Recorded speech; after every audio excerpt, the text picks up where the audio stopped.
നമസ്കാരം, എല്ലാവർക്കും നിതിൻ കാലി ബ്ലോഗിന്റെ മറ്റൊരു വീഡിയോയിലേക്ക് സ്വാഗതം. അപ്പോൾ നമ്മളിപ്പോൾ ഉള്ളത് കോഴിക്കോട് VK കൃഷ്ണമേനോൻ സ്മൃതിവനം പാർക്കിലാണ്.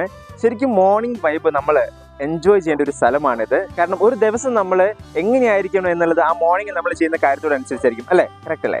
അപ്പോൾ അതേപോലെ നമുക്ക് മോർണിംഗിൽ ഫാമിലി ആയിട്ടും അതുപോലെ തന്നെ ഫ്രണ്ട്സൊക്കെ ആയിട്ട് നമുക്ക് ഇവിടെ നിന്നുകൊണ്ട് ഇവിടുത്തെ സൺസെറ്റ് കാണാൻ വളരെ മനോഹരമാണ് കേട്ടോ. അപ്പോൾ അത് എന്തായാലും നിങ്ങളൊന്ന് മിസ് ചെയ്യരുത്, നിങ്ങൾ എന്തായാലും ഒന്ന് കണ്ടു നോക്കും. ലൊക്കേഷൻ വരുന്നത് കോഴിക്കോട് ഗോവിന്ദപുരം സെൻട്രൽ സ്കൂളിനോട് ചേർന്നിട്ടാണ്. സന്ദർശന സമയം രാവിലെ 6 മുതൽ 8 വരെയാണ്. വൈകിട്ട് 4 മണിക്കും ഓപ്പൺ ചെയ്യുന്നുണ്ട്. നമുക്കിവിടെ ഇരിക്കാനൊക്കെ ഒരുപാട് സ്ഥലങ്ങളൊക്കെ അറേഞ്ച് ചെയ്തിട്ടുണ്ട്. പിന്നെ നിങ്ങൾ മോർണിംഗിൽ മെഡിറ്റേഷൻ ചെയ്യുന്നവരൊക്കെ ആണെങ്കിൽ മെഡിറ്റേഷൻ ചെയ്യാൻ പറ്റിയ അടിപൊളി സ്പോട്ടാണ് ഇത്. പിന്നെ നമ്മൾ വരുമ്പോൾ ശ്രദ്ധിക്കേണ്ട ഒരു കാര്യം, നിങ്ങളുടെ പ്ലാസ്റ്റിക്കുകളൊന്നും വലിച്ചെറിയാതിരിക്കുക. കുട്ടികൾക്ക് കളിക്കാനുള്ള ചെറിയൊരു സ്പോട്ടുണ്ട്. നമ്മുടെ പാർക്കിന് പുറത്തുള്ള കാഴ്ചയായിട്ട് ഇവിടെ നിന്ന് കഴിഞ്ഞാൽ നമ്മുടെ കോഴിക്കോട് സിറ്റിയുടെ ഒരുപാട് സ്ഥലങ്ങൾ നമുക്കിവിടെ കാണാൻ പറ്റും. ഇവിടെ നമ്മുടെ ലുലു മാളൊക്കെ വരുന്ന കാണാൻ പറ്റും. അപ്പോൾ ഇതാണ് ഇവിടുത്തെ പുറത്തത്തെ കാഴ്ചകൾ. ഇനി ഇവിടെ ഇതിനോട് ചേർന്നുകൊണ്ട് തന്നെ മാംഗോ പാർക്ക് എന്ന് പറഞ്ഞൊരു സ്ഥലം കൂടിയുണ്ട്. അപ്പോൾ അതും കൂടി നമുക്കൊന്ന് കണ്ടിട്ട് വരാം. അപ്പോൾ ഇതാണ് നമ്മുടെ മാംഗോ പാർക്ക്. അപ്പോൾ മാംഗോ പാർക്കിൻ്റെ ഉള്ളിലെ കാഴ്ചകൾ നമുക്കൊന്ന് കണ്ടിട്ട് വരാം.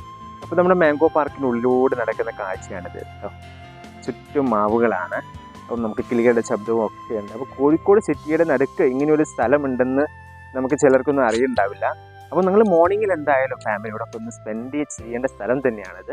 സോ വളരെ മനോഹരമായിട്ട് നമുക്ക് എൻജോയ് ചെയ്യാൻ പറ്റുന്ന സ്പോട്ട് തന്നെയാണിത്. ഇപ്പോൾ മോർണിംഗിലും ഈവനിങ്ങിലും ഇവിടെ ഓപ്പൺ ആണെന്നാണ് നമ്മൾ അറിയാൻ കഴിഞ്ഞത്. സോ ഇതൊക്കെയാണ് ഇവിടുത്തെ കാഴ്ചകൾ. വീഡിയോ ഇഷ്ടമായെങ്കിൽ ഷെയർ ചെയ്യുക, ലൈക്ക് ചെയ്യുക, സബ്സ്ക്രൈബ് ചെയ്യുക. അപ്പോൾ അടുത്തൊരു വീഡിയോയോട് വീണ്ടും കാണാം.